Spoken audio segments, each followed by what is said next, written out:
Hi viewers, welcome to our channel. Present మనతో పాటు దాము బాలాజీ గారు సీనియర్ జర్నలిస్ట్ ఉన్నారు. వారితో ఒకసారి మాట్లాడదాం. సార్ నమస్కారం. సార్ నమస్తే. సార్, కోనసీమకు దిష్టి తగిలింది, అది కూడా తెలంగాణ వల్ల దిష్టి అని చెప్పేసి పవన్ కళ్యాణ్ గారు చేసిన కామెంట్స్ అయితే ఇప్పుడు వివాదాస్పదంగా మారిపోయాయి. ఇక్కడ కాంగ్రెస్ ఎమ్మెల్యే జగదీష్ రెడ్డి కూడా ఫైర్ అయ్యారు తీవ్రంగా. క్షమాపణలు చెప్పాలి తెలంగాణ మొత్తానికి అని చెప్పేసి డిమాండ్ కూడా చేయడం జరిగింది. సో అసలు కోనసీమకి దిష్టి తగలడం అని పవన్ కళ్యాణ్ గారు కామెంట్స్ చేయడం వెనకాల ఆంతర్యం ఏంటి, అసలు తెలంగాణకు కోనసీమకు సంబంధం ఏంటి, మరి కామెంట్స్ ఎలా అర్థం చేసుకోవాలి, ఇప్పుడు క్షమాపణ ఏమన్నా చెప్తారా సార్? పవన్ కళ్యాణ్ కోనసీమకు తెలంగాణ దిష్టి తగిలింది, అందుకని కొబ్బరి చెట్లు నాశనం అయ్యాయి అనేది వ్యాఖ్యలు వివాదాస్పదమే. ఆల్రెడీ బీఆర్ఎస్ నాయకుడు జగదీశ్వర్ రెడ్డి తప్పు పట్టాడు. అసలు ఇతను ఇంత అజ్ఞాని, ఇతను ఎలా డిప్యూటీ సీఎం అయ్యాడు అని కూడా ఆయన కామెంట్లు చేశాడు. ఇప్పుడు కాంగ్రెస్ అంటే బీఆర్ఎస్ వాళ్ళు అంటే తెలుగుదేశానికి పవన్ కళ్యాణ్ యాంటీగా ఉంటారు కాబట్టి కామెంట్లు చేయడంలో మనకు అర్థమవుతుంది. కానీ కాంగ్రెస్ పార్టీని అక్కడ తెలుగుదేశమే సపోర్ట్ చేసింది. అలాంటి ప్రభుత్వంలో ఉన్న పవన్ కళ్యాణ్ని కాంగ్రెస్ ఎమ్మెల్యే, జడ్చర్ల ఎమ్మెల్యే, ఆయన పేరు జనంపల్లి అనిరుద్ధ్ రెడ్డి, ఆయన కామెంట్లు చేశాడు. తీవ్రంగానే మాట్లాడాడు ఆయన పవన్ కళ్యాణ్ గురించి. అసలు పవన్ కళ్యాణ్ తెలంగాణలో ఆస్తులు ఎందుకు పెట్టుకున్నాడు, వాళ్ళన్న చిరంజీవి లేకపోతే ఇతను హీరో అయ్యేవాడే కాదు అంటే ఓన్లీ ఇష్యూనే కాకుండా పవన్ కళ్యాణ్ మీద పర్సనల్గా కూడా ఆయన మాట్లాడాడు. ఒక పక్క నేను మీ అభిమానం అంటూనే ఆయన తీవ్రంగా విమర్శించాడు.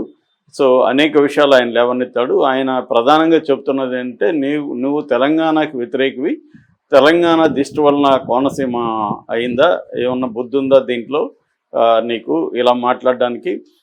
ఇక్కడ మరి అలాంటప్పుడు నువ్వు తెలంగాణలో ఎందుకున్నావు, నువ్వు ఆంధ్రాకి కదా డిప్యూటీ సీఎం, ఇక్కడ ఏం పని నీకు, ఇక్కడ ఎందుకు ఆస్తులు ఉన్నాయి, మీ అన్నకు కానీ మీ అందరికీ తెలంగాణ కావాలి.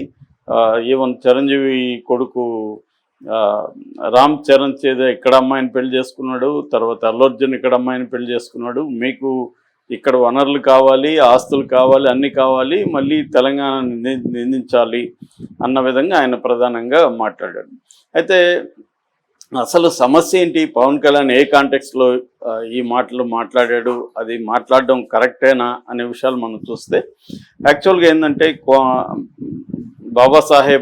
డాక్టర్ బాబాసాహెబ్ అంబేద్కర్ కోనసీమ జిల్లాలో రాజోలు నియోజకవర్గంలో, రాజోలు డెల్టా అంటారు, అది ఎక్కువగా కొబ్బరి చెట్లకి, కొబ్బరి తోటలకి ప్రసిద్ధి అనమాట.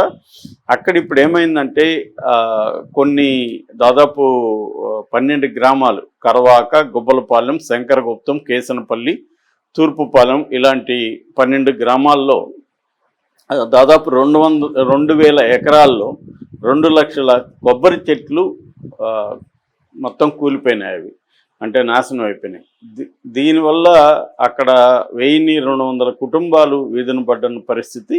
సో మామూలుగా అయితే వారానికి 2 లక్షల కొబ్బరికాయలు అక్కడ ఎక్స్పోర్ట్ జరిగేది, అలాంటిది ఇప్పుడు నెలకి 1,00,000 కూడా చేయట్లేదు. అంత దారుణంగా అక్కడ కొబ్బరి తోటలు ఎఫెక్ట్ అయినాయి. దాదాపు అక్కడ 30 గ్రామాల్లో కొబ్బరి చెట్లు పండిస్తున్నారు తోటలు. ఇట్లాగానే వదిలేస్తే ఆ 30 గ్రామాలు కూడా ఎడారి అయిపోయే, కనుమరుగైపోయే ప్రమాదం ఉందని అక్కడ ప్రజలు వాపోతున్నారు. సో ఈ నేపథ్యంలో ఆల్రెడీ నిమ్మల రామానాయుడు, ఆయన జలవనరుల శాఖ మంత్రి, ఆయన కూడా ఒకసారి విజిట్ చేశాడు. అక్కడ దాదాపు 21 కోట్ల అంచనా వేసి దాన్ని డబ్బులు కూడా నేను ఇప్పిస్తానని కూడా ఆయన మాట్లాడాడు, ఆర్థిక శాఖతో మాట్లాడుతున్నాడు. కానీ ఏమీ జరగలేదు. మొన్న 26వ తేదీ పవన్ కళ్యాణ్ అక్కడ వెళ్ళి రైతులతో మాట్లాడాడు. ఆ సందర్భంగా ఆయన మామూలుగా అందరు రాజకీయ నాయకుల్లాగే ఆయన కూడా దీన్ని వైసీపీ మీద తోయడానికి ట్రై చేశాడు. కానీ రైతులు అక్కడ వైసీపీ హయాంలో కంటే ఇప్పుడే మాకు నష్టం ఎక్కువ జరుగుతుంది అనేది కూడా చెప్పారు. సో ఏదేమైనా అసలు ప్రాబ్లం ఏంటంటే, ఎందుకు ఈ కొబ్బరి చెట్లు ఈ స్థాయిలో అయిపోయినాయంటే, సముద్రంలో నుంచి ఉప్పు నీళ్లు ఈ తోటల్లోకి రావడం ప్రధాన కారణం. దీనికి కారణం ఏంటంటే, అక్కడ కేసన్పల్లి కరవాడకి మధ్యలో శంకరగుప్తం డ్రైన్ అంటారు, దీన్నే రక్తతుల్య నది అని కూడా పిలుస్తారు. ఈ శంకరగుప్తం డ్రైన్లో నుంచి లోకి నీళ్లు చుట్టుపక్కల ఉండే నీళ్ళంతా వెళ్ళి అక్కడ నుంచి వైనతయ్య గోదావరి దగ్గర కరవాక వద్ద సముద్రంలోకి కలుస్తాయి. మామూలుగా సముద్రంలో లో టైడ్స్, హై టైడ్స్ అంటారు, ఆటుపోటులు. ఈ లో టైడ్స్, హై టైడ్స్ ఉన్నప్పుడు, లో టైడ్స్ ఉన్నప్పుడు ఇబ్బంది లేదు, అంటే అలలు వెనక్కి వెళ్తాయి. హై టైడ్ పోర్టు ఉన్నప్పుడు ఏం చేస్తుందంటే అలలు పైకి వస్తాయి కాబట్టి ఆ నీళ్లు ఎగదన్ని ఈ డ్రైన్లో గుండా వచ్చేస్తున్నాయి. మామూలుగా అయితే ఈ డ్రైన్ని గతంలో మొత్తం ఈ డ్రైన్ వచ్చి 22.5 కిలోమీటర్ల పొడవు ఉంది.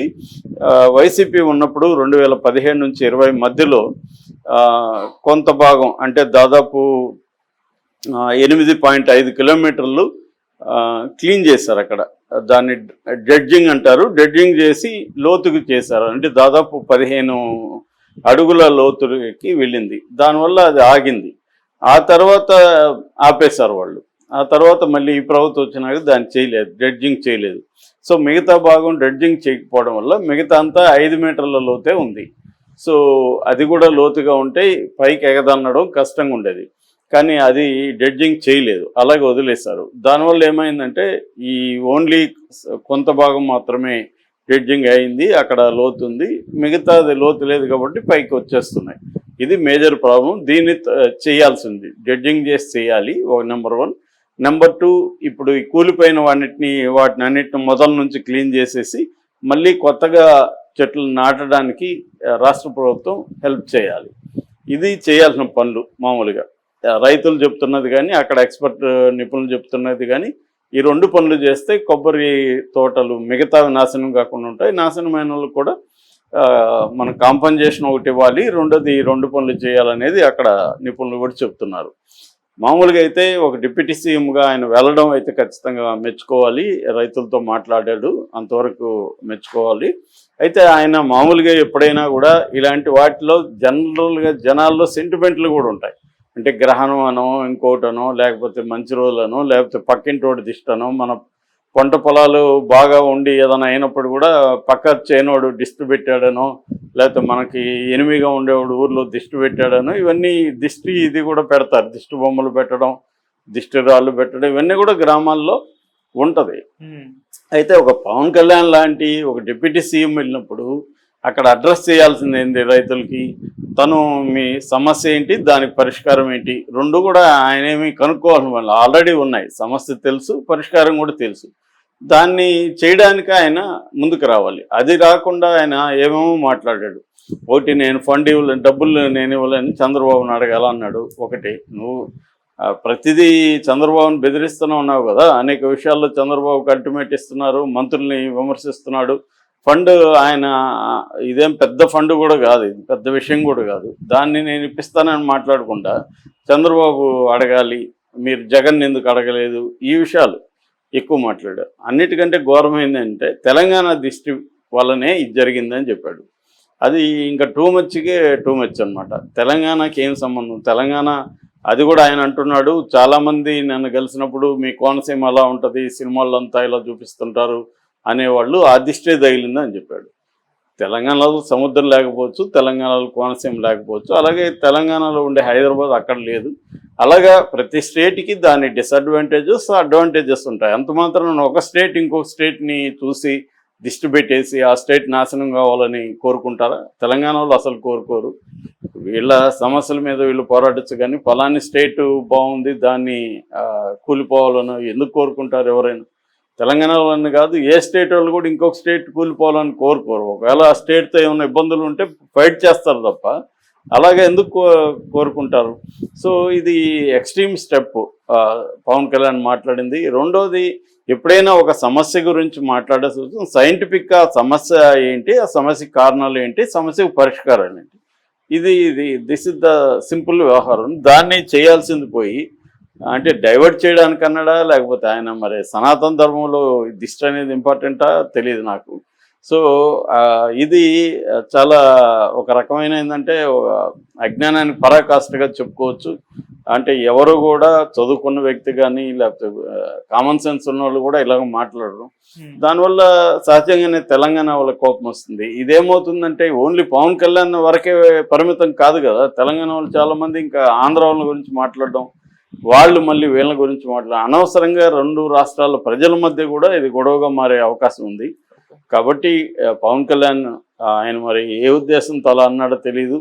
సో క్షమాపణ చెప్పాల్సిన అవసరం అయితే ఖచ్చితంగా ఉంది.